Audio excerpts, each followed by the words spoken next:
Assalamualaikum sahabat semua, selamat datang di seri kehidupan. Seri kehidupan tak selalu bahagia, tapi setiap adegannya selalu punya makna. Hari ini saya akan membagikan cerita yang sedang viral. Sebuah jembatan di Jawa Timur menyimpan rahasia kelam, tumbal manusia demi kekokohannya. Raka, seorang pengantin baru, menghilang secara misterius, meninggalkan Sinta dalam ketakutan. Saat mencari kebenaran, Sinta dihadapkan pada teror yang tak terbayangkan, suara dari dalam coran dan arwah yang bangkit.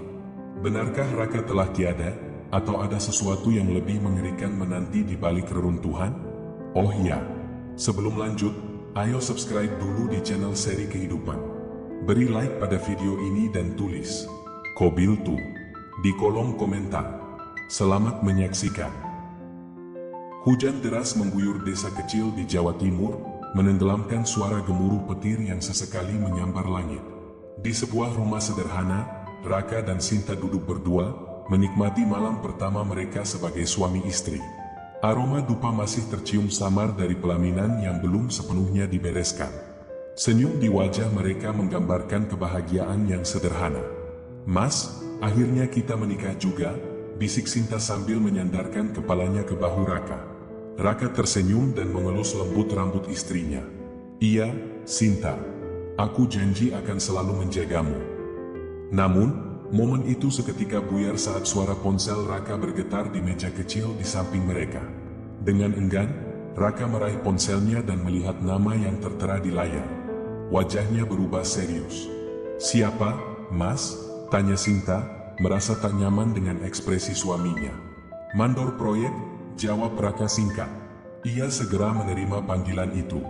Dari seberang telepon, terdengar suara seorang pria dengan nada tergesa. "Rap, bisa ke proyek sekarang? Ada masalah besar. Kita butuh tenaga tambahan buat malam ini." Raka mengerutkan kening. "Sekarang, Pak? Ini sudah malam. Hujan juga deras. Aku bayar 2 kali lipat. Ini urusan mendesak," jawab sang mandor. Raka menatap Sinta dengan ragu. Sinta menggenggam tangan suaminya, berharap ia tidak pergi. "Mas, ini malam pertama kita. Kenapa harus kerja sekarang?"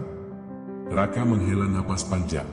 Uang tambahan itu sangat berarti bagi mereka yang baru memulai hidup berdua. "Maaf, sayang.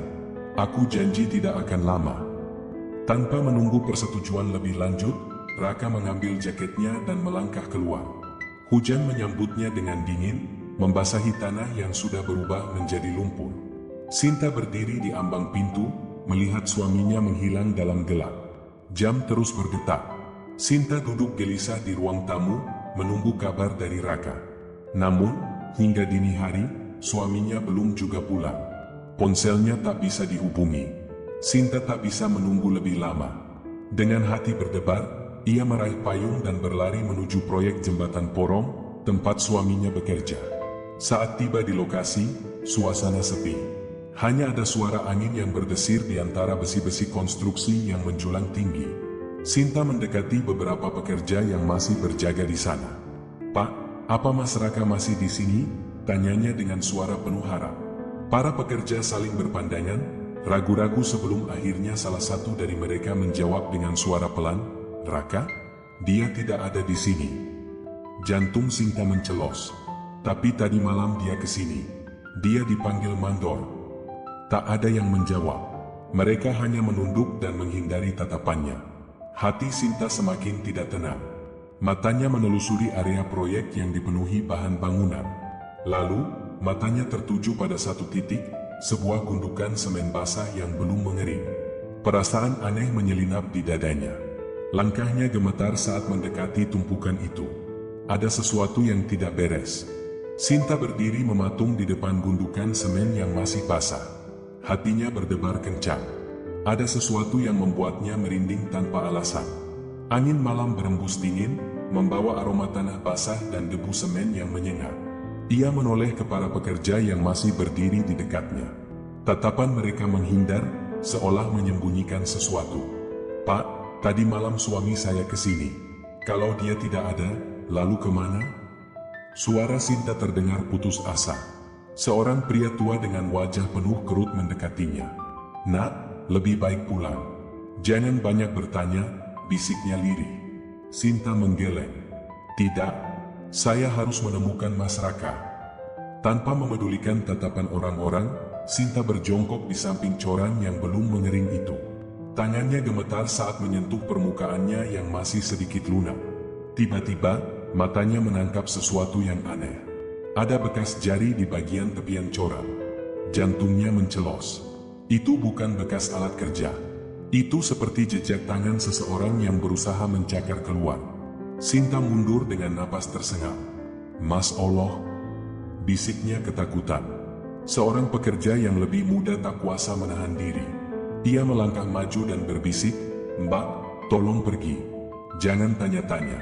Ini bukan urusan kita." Sinta semakin tak bisa menerima. Ada sesuatu yang terjadi pada suaminya, dan mereka semua tahu, tapi memilih diam. Ia berlari ke arah kantor proyek yang terletak di tepi lokasi, berharap bisa bertemu mandor yang tadi malam memanggil suaminya. Namun, kantor itu kosong. Hanya ada meja berantakan dengan secarik kertas yang tertinggal di atasnya. Tangan Sinta meraih kertas itu dan membacanya dalam gemetar. Jangan banyak bicara. Semua ini demi keselamatan proyek. Yang sudah terjadi, biarlah terjadi. Sinta terduduk. Tangannya gemetar hebat. Dadanya terasa sesak, seolah ada sesuatu yang menekan jiwanya. Tiba-tiba, suara langkah kaki terdengar mendekat dari luar kantor. Sinta buru-buru meremas kertas itu dan memasukkannya ke saku. Ia bersembunyi di balik lemari kayu yang setengah lapuk.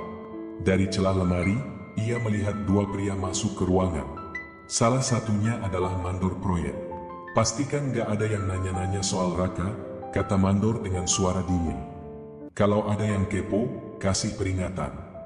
Sinta menutup mulutnya sendiri agar tidak bersuara. Tubuhnya gemetar. Raka benar-benar menghilang. Dan mereka semua menyembunyikan sesuatu yang mengerikan. Sinta keluar dari kantor proyek dengan napas tersengal. Hujan sudah reda, tetapi dinginnya malam masih menusuk tulang. Kata-kata mandor tadi terus terngiang di kepalanya. "Pastikan gak ada yang nanya-nanya soal Raka." Jantungnya berdetak kencang. Apa yang sebenarnya terjadi pada suaminya? Dengan langkah cepat, Sinta meninggalkan proyek itu. Setiap bayangan yang bergerak di kejauhan membuatnya waspada. Ia merasa seperti sedang diawasi. Begitu sampai di rumah, tubuhnya gemetar hebat. Ia segera mengunci pintu dan menutup semua jendela. Rasa takut begitu nyata, menghantuinya tanpa henti. Namun, ia tahu dirinya tak bisa tinggal diam. Esok harinya, ia pergi ke rumah Mbah Surip, seorang sesepuh desa yang dikenal banyak tahu tentang kejadian aneh di sekitar Porong. Sinta mengetuk pintu dengan cemas. Mbah Surip membuka pintu perlahan, menatapnya dengan mata sayu. "Kowe golek opo, enduk?" Sinta menelan ludah. "Mbah, Mas Raka hilang sejak tadi malam. Dia terakhir kali ada di proyek jembatan." Mbah Surip terdiam lama. Tatapannya suram, seolah menyimpan banyak hal yang tak ingin diungkapkan. "Aku ngerti, enduk, aku ngerti." Suaranya bergetar. "Kowe harus ngerti, jembatan itu dibangun di atas tanah yang gak bersih." Sinta mengernyit. "Maksudnya, Mbah?" Mbah Surip menarik napas dalam sebelum melanjutkan. "Setiap pembangunan besar, kadang ada tumbal. Sudah jadi rahasia lama di tempat ini. Dulu, banyak proyek gagal di sekitar Porong. Tanahnya retak, bangunan amblas. Sampai akhirnya, ada yang ngasih jalan, tumbal manusia." Darah Sinta seperti berhenti mengalir. Ia menelan ludah dengan susah payah. "Tetapi, itu hanya mitos, kan? Mas Raka, dia pasti masih hidup, kan?" Mbah Surip menatapnya dengan mata berkaca-kaca. "Aku ndak bisa jawab, enduk. Tapi kalau memang dia dipanggil tengah malam dan gak pulang lagi, aku takut dia sudah jadi bagian dari jembatan itu." Tubuh Sinta lemas. Dadanya terasa sesak. Tidak mungkin. Dengan langkah gontai, ia keluar dari rumah Mbah Surip. Ia menolak percaya. Raka pasti masih bisa ditemukan. Tiba-tiba, angin berembus kencang. Di kejauhan, jembatan Porong berdiri kokoh, seperti sedang mengawasinya. Sinta mengepalkan tangan. Ia akan mencari suaminya. Ia harus tahu kebenarannya, meskipun itu berarti menghadapi sesuatu yang jauh lebih mengerikan dari yang pernah ia bayangkan. Malam itu, Sinta tidak bisa tidur. Bayangan wajah Raka terus muncul dalam pikirannya. Kata-kata Mbah Surip menggema di kepalanya tentang tumbal dan jembatan yang dibangun di atas tanah angker. Dada Sinta semakin sesak. Ia tahu ada sesuatu yang harus ia lakukan. Tanpa berpikir panjang, ia mengambil senter dan jaket, lalu keluar rumah. Langkahnya cepat menyusuri jalanan desa yang sepi. Bulan nyaris tertutup awan, hanya menyisakan sinar samar yang membuat bayangan pepohonan terlihat seperti sosok-sosok tinggi yang mengintai. Sinta menahan gemetar saat mendekati proyek jembatan. Hawa dingin menyeruak, menusuk hingga ke tulang. Tempat itu kosong. Tidak ada pekerja, tidak ada suara mesin. Hanya ada tumpukan besi dan semen yang menghitam di bawah lampu jalan yang temaram. Ia berjalan perlahan, mendekati bagian jembatan yang curannya masih baru. Hatinya berdetak lebih kencang. Pikirannya kacau, tetapi satu hal yang pasti, Raka terakhir kali terlihat di tempat ini. Saat Sinta berjongkok dan menyentuh permukaan coran yang mulai mengering, ia tiba-tiba membeku. Ada suara, pelan, lirih, tapi jelas. Sebuah rintihan samar terdengar dari dalam coran. Mata Sinta membelalak, nafasnya tersengal. Ia menempelkan telinganya ke permukaan semen dingin itu. Sinta. Jantungnya seakan berhenti berdetak. Itu suara Raka. Tangan Sinta mencakar permukaan coran, mencoba menggalinya dengan panik. Mas Raka, aku di sini. Aku akan menolongmu. Namun, semen itu terlalu keras. Kuku-kukunya hanya meninggalkan goresan kecil di permukaannya. Air matanya mengalir deras. Tiba-tiba, angin bertiup kencang. Dedaunan beterbangan liar. Lampu-lampu proyek berkedip aneh. Lalu, terdengar suara langkah kaki. Sinta menoleh dengan cepat. Beberapa orang muncul dari balik gelap. Wajah mereka tertutup bayangan, tetapi Sinta bisa melihat sesuatu yang mengerikan. Mata mereka dingin, tanpa ekspresi. Mereka datang untuknya. Sinta mundur selangkah. Napasnya semakin berat.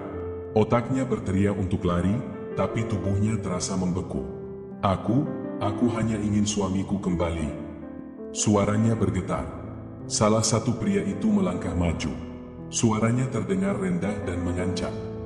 Pergi dari sini. Jangan coba-coba menggali kebenaran. Sinta menggeleng dengan air mata mengalir di pipinya. Dia masih di dalam sana. Aku dengar suaranya. Pria itu tersenyum tipis. Kau hanya mendengar angin. Kemudian, tanpa peringatan, seseorang menarik lengannya dengan kasar. Sinta menjerit, berusaha melepaskan diri. Mereka tidak akan membiarkannya pergi dengan mudah. Sinta berontak sekuat tenaga, tetapi cengkeraman tangan-tangan kasar itu terlalu kuat. Jantungnya berdebar kencang saat tubuhnya diseret menjauh dari tumpukan coran yang masih basah. Jangan, lepaskan aku, teriaknya, namun suaranya hanya terpantul di antara tiang-tiang besi proyek yang kosong. Seorang pria bertubuh kekar menutupi mulutnya dengan kain, membuatnya sulit bernapas. Bau menyengat menusuk hidungnya, membuat kepalanya berputar. Matanya mulai kabur, dan dunia di sekelilingnya perlahan menghitam. Saat Sinta membuka mata, ia mendapati dirinya berada di dalam sebuah ruangan gelap. Tangannya terikat di belakang kursi, dan tubuhnya terasa lemas. Suara langkah kaki terdengar mendekat. Lampu redup di sudut ruangan menyala, menampakkan sosok mandor proyek berdiri di hadapannya. Tatapan pria itu tajam dan dingin. Kau tidak seharusnya mencari tahu lebih jauh, Sinta. Sinta menelan ludah. Apa yang kalian lakukan pada suamiku? Suaranya gemetar, tetapi penuh kemarahan. Mandor itu menyeringai tipis. Tumbal harus ada.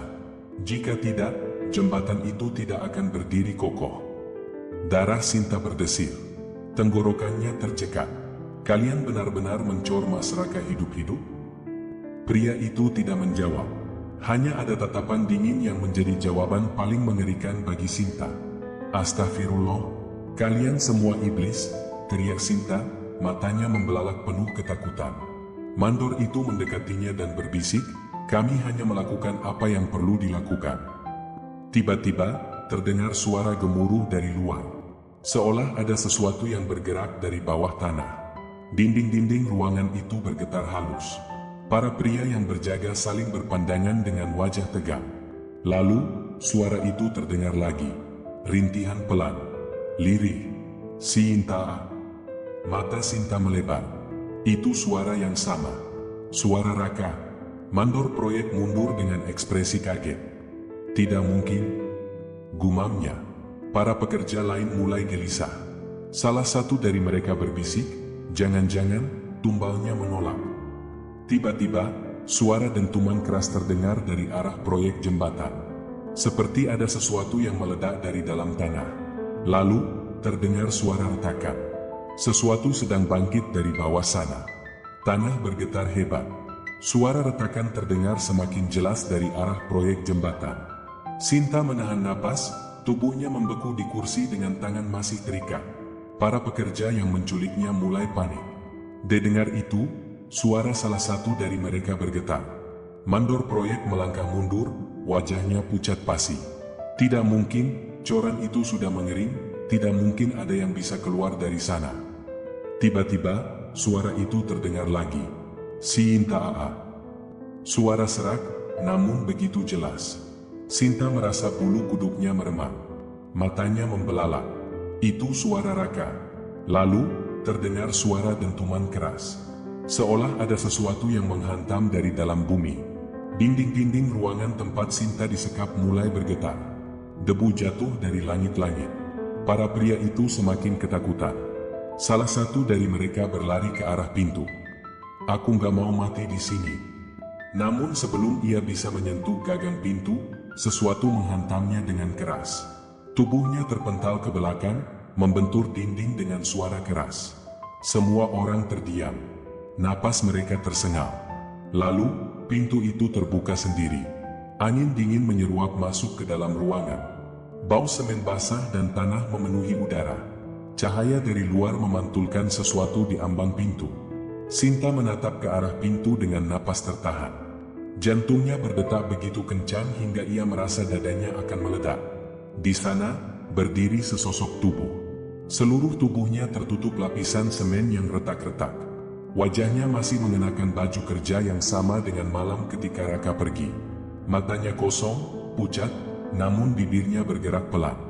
Sinta, aku kembal, 3. Sinta ingin berteriak, tapi suaranya tercekat. Air matanya mengalir deras. Mas, Raka, suaranya nyaris tidak terdengar. Para pekerja mundur ketakutan. Salah satu dari mereka mengambil linggis, bersiap menyerang. Ini gak mungkin, dia sudah mati. Namun sebelum pria itu bisa bergerak, tubuh Raka tiba-tiba bergetar hebat. Lapisan semen di kulitnya mulai retak semakin besar. Lalu, ia mengangkat tangan, menunjuk langsung ke arah mandor proyek. Kau. Suara Raka terdengar lebih dalam, seperti berasal dari dalam bumi. Kau yang mengorbankanku. Mandor mundur selangkah. Tertunggu, bukan aku. Itu perintah dari atas. Tiba-tiba, suara dentuman keras terdengar lagi. Kali ini lebih kuat. Jembatan di luar sana mulai bergetar. Retakan muncul di sepanjang permukaannya. Lalu, tanpa peringatan, jembatan itu runtuh.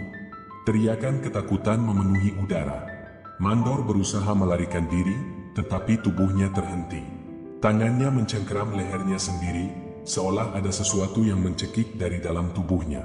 Matanya melotot, lalu suara retakan terdengar dari dalam tubuhnya. Dalam hitungan detik, tubuh mandor itu membiru, sebelum akhirnya jatuh ke tanah, tak bernyawa. Sinta menjerit. Tubuh Raka mulai hancur. Lapisan semen yang menempel pada tubuhnya luruh seperti pasir.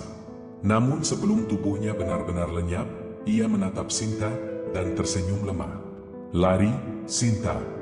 Suaranya bergetar. Jangan lihat ke belakang. Air mata Sinta bercucuran. Tidak, Mas Raka. Tetapi tubuh Raka terus melebur. Cahaya samar menyelimuti tubuhnya, lalu ia menghilang, meninggalkan jejak debu putih yang terbawa angin. Sinta terisak. Ia ingin menahan suaminya, tetapi semua sudah terlambat. Jembatan telah runtuh. Dan arwah yang menjadi tumbal, akhirnya menuntaskan balas dendamnya. Di kejauhan, suara sirine polisi mulai terdengar. Namun bagi Sinta, semuanya sudah berakhir. Atau, belum? Sinta berlari sekuat tenaga meninggalkan reruntuhan jembatan. Nafasnya tersengal, air mata terus mengalir di pipinya. Tapi ia tidak berani menoleh ke belakang, tidak setelah pesan terakhir dari Raka. Suara sirine semakin dekat. Lampu merah biru berkedip dari kejauhan, menembus pekatnya malam. Sejumlah warga mulai berdatangan, berbisik-bisik penuh ketakutan melihat jembatan yang kini hanya tinggal puing-puing. Seorang polisi mendekati Sinta yang terduduk lemas di tanah. "Mbak, kamu tidak apa-apa? Apa yang terjadi di sini?" Sinta membuka mulutnya, ingin berbicara, tetapi tubuhnya terlalu lemas. Semua yang baru saja ia alami terasa begitu nyata, tetapi terdengar mustahil untuk diceritakan. Tiba-tiba, seorang pekerja proyek yang selamat berlari ke arah polisi. "Pak, ada mayat. Banyak mayat di dalam corang yang runtuh." Kerumunan warga terkejut. Polisi segera bergerak, menyisir reruntuhan. Dan benar saja, di bawah tumpukan beton yang pecah, mereka menemukan sesuatu yang mengerikan. Tulang belulang manusia. Bukan hanya satu, ada banyak. Beberapa di antaranya masih terperangkap dalam lapisan semen yang telah mengering selama bertahun-tahun. Saksi bisu dari kejahatan yang tak pernah terungkap. Sinta menutup mulutnya, menahan tangis yang semakin menjadi. "Allah, ini bukan cuma masyarakat." Bisiknya gemetar. Polisi segera mengamankan lokasi, sementara warga yang menonton mulai berbisik penuh ketakutan. Kisah tumbal jembatan yang selama ini hanya dianggap mitos, ternyata benar adanya. Di tengah kekacauan itu, angin dingin kembali berhembus.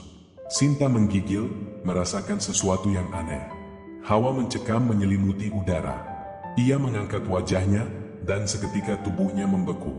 Di kejauhan, tepat di bekas reruntuhan corang, ia melihatnya. Sosok Raka. Berdiri diam, tubuhnya masih diselimuti debu semen yang kini tertiup angin. Ia menatap Sinta dengan tatapan kosong, tetapi senyumnya masih sama. Sinta terisak. "Mas." Namun sebelum ia bisa bergerak, sosok itu perlahan memudar.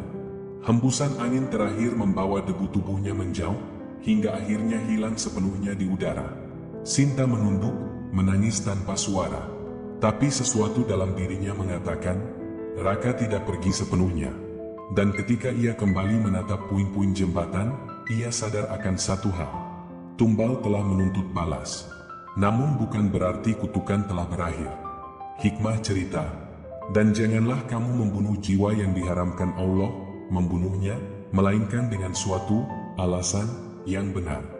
Dan barang siapa dibunuh secara zalim, maka sungguh, kami telah memberi kekuasaan kepada ahli warisnya, tetapi janganlah ahli waris itu melampaui batas dalam membunuh. Sesungguhnya ia adalah orang yang mendapat pertolongan. Quran Surat Al-Isra, pukul 17.33. Cerita ini hanyalah fiktif belaka, dibuat dengan nuansa seperti nyata agar kita bisa mengambil hikmah di dalamnya. Semoga kisah ini mengingatkan kita semua bahwa kejahatan dan kezaliman tidak akan pernah berakhir baik. Keadilan pasti akan datang, cepat atau lambat. Terima kasih sudah menonton dan mendengarkan cerita ini. Jika kalian menyukai kisah ini, jangan lupa like, komentar, dan subscribe untuk cerita-cerita menarik lainnya. Sampai jumpa di cerita berikutnya.